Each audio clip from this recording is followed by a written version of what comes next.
Death at Gallows Green. Chapter 17. The gamekeepers, whose numbers had risen to well over 15,000 by 1895, outnumbered the police in many rural counties. As the elite of the estate employees, they often behaved arrogantly and with little regard for the rights of the tenants. Feared and distrusted by the farmers, gamekeepers were a law unto themselves. Cyril Paget, the Victorian gamekeeper. The cops still showed evidence that something had lain there. The marks of the dead body, its removal, were still evident in the grass. But when Kate and Bee examined the ground in the area, they found nothing of real interest. "I think," Kate said, "that we should find Mr. McGregor." They walked down the lavender-bordered path toward the cottage. As they came to the corner, Kate held up her hand. They could hear voices.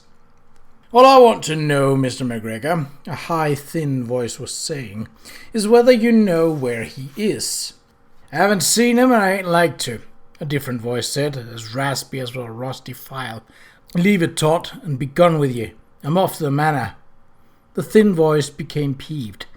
"There's no call to make that tone with me, McGregor." "I'll take any tone I please with the intruders on my place. Now be gone."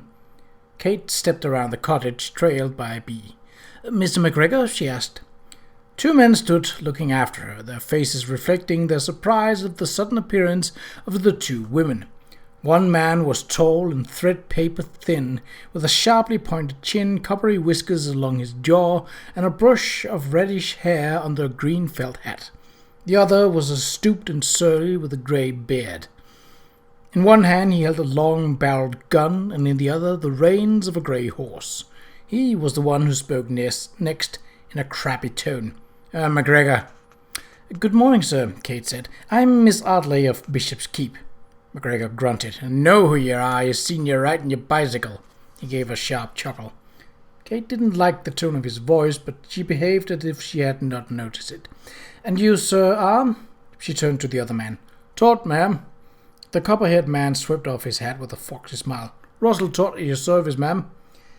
"To be sure, Mr. Tot." Kate recognized the bailiff who had organized the workers who picked apples during the last autumn's harvest. The yield had been heavy, and the villages and hamlets around about could not provide enough laborers. Mr. Tot had been hired to bring in navvies and gypsies and other itinerant workers to speed up the picking. Tot replaced his hat and turned to McGregor. "If you see him, tell me he's wanted tomorrow night." McGregor growled something inaudible. Todd nodded to Kate and departed without a word. Kate turned back to the surly man. "You are Lord Marston's assistant gamekeeper, I understand." McGregor nodded and laid his gun across the saddle. "Been so for a dozen years," he said, putting his foot into the stirrup. "Then," Kate said, "I suppose you're aware of whatever poaching might occur in the vicinity." McGregor's eyes grew flinty. "People got no respect for property." He swung onto the horse. "There's allus poachers. That's me job to keep the poaching down. Keeps me busy." Kate looked up at him. "What do you know of poaching in regard to Sergeant Oliver's death?" McGregor's eyes shifted to Bee and then back to Kate again. His mouth twitched in something like a smirk. "Oh, so that's what you want to know," he said. "Come to think of it, I did hear somewhat about a net and a hare and two hanging in the sergeant's shed."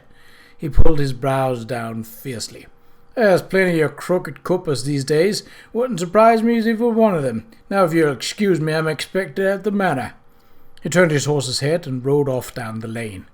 Bee looked at Kate and wrinkled her nose.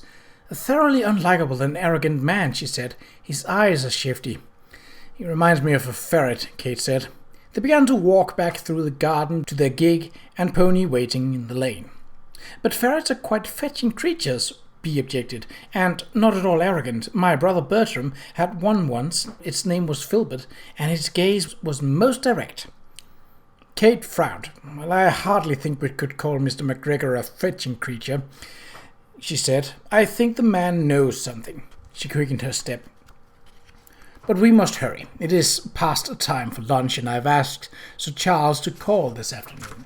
The ride from Colchester toward Dedham was a pleasant one, through narrow lanes under the blossoming hawthorn, loud with the midday cries of linnets.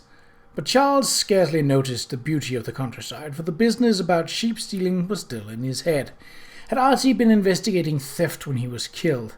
Or was it more than that? Had he been killed because he was investigating theft? If so, someone in the farm district of Gallows Green ought to know something.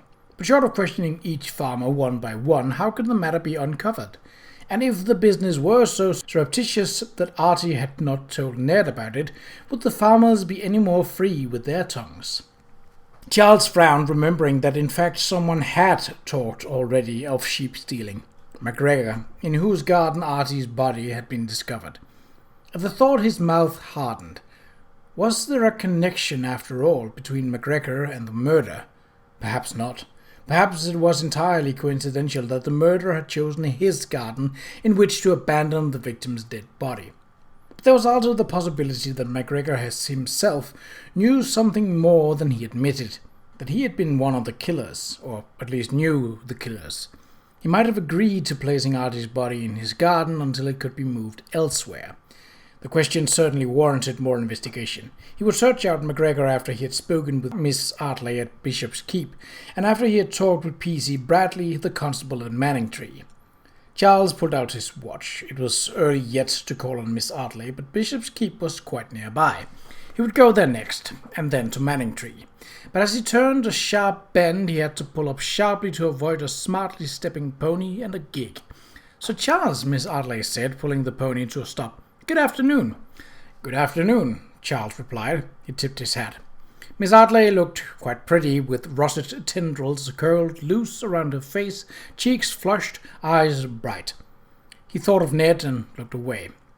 "I was just on my way to Bishop's Keep." "As are we," Miss Potter said in her sweet, cheerful voice. "We've just come from calling on Mr. MacGregor." Charles frowned. Miss Artley was a charming and intelligent woman, but her cleverness could get her into difficulties which charm could not resolve. "If you don't mind me asking," he said stiffly, "what took you to see Mr. MacGregor?" Miss Artley's reply was cool. "We went because we were concerned about Agnes. This morning very early, the constable from Manningtree found a pair of hares and a net in Oliver's shed." "Hares and a net?" Charles exclaimed. "Yes, Agnes may lose her pension if the authorities believe that her husband was involved in the poaching. Mr. MacGregor is a gamekeeper. He seemed the logical person to ask." Charles stared at her. The woman might as well be a detective. Such a nose she had for information. "Well?" he asked. "What did you learn?" "Disappointingly little," Miss Artley admitted, although Mr. MacGregor gave me reason to suspect that he knows more than he's willing to tell. "His eyes were shifty," Miss Potter added in explanation. Miss Artley checked the pony. "Have you made any progress in your investigation, Sir Charles?" "Not as much as you have," Charles replied with honesty. "I've only just come from talking with the chief constable in Colchester." "Oh, yes," Miss Artley said. "I suppose he is the one who took Edward off the case. What did you learn?" Charles spoke with more heat than he had initially intended. That Pell is incompetent and too busy about his own affairs to be much bothered with his official duties. He has assigned a young and inexperienced policeman to the case, P.C. Bradley. "Yes," Miss Artley nodded, "the one who found the hares and the net. But Mrs. Oliver says that her husband would never have been involved with poaching," Miss Potter said.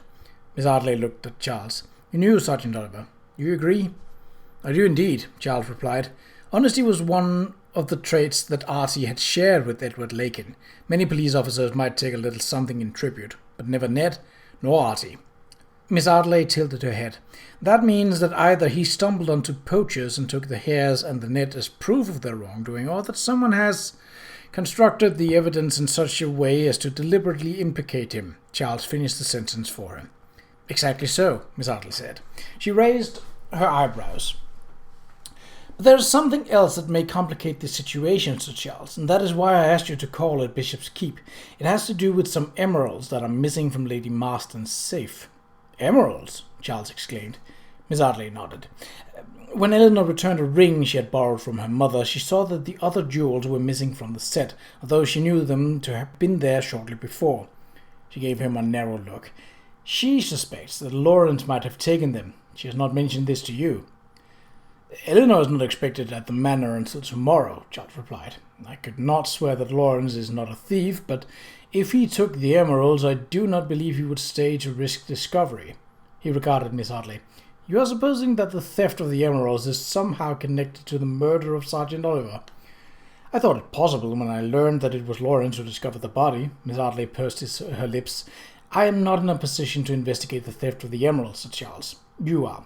Perhaps you could look for a connection to the sergeant's murder, and perhaps I could pursue the poaching business and discover whether our murderer—" "Miss Hartley," Charles broke in hastily, "I must congratulate you on the impeccable logic with which you have analyzed the situation, but this is not your murderer. You must stay out of it. You might find yourself in serious danger, or you might—" Miss Hartley's hands tightened on the reins. "Muck things up?" It was not a word that Charles would have expected a lady to use, but it certainly fit the circumstances. "I fear so," he replied. "Oh, really," said Charles. Miss Potter said earnestly. "Miss Hartley's efforts scarcely warrant—" Miss Hartley's tone became sharp. "The man has made up his mind, Bee. It's pointless to attempt to reason with him." She raised the reins and chirruped the pony. "Let's go home."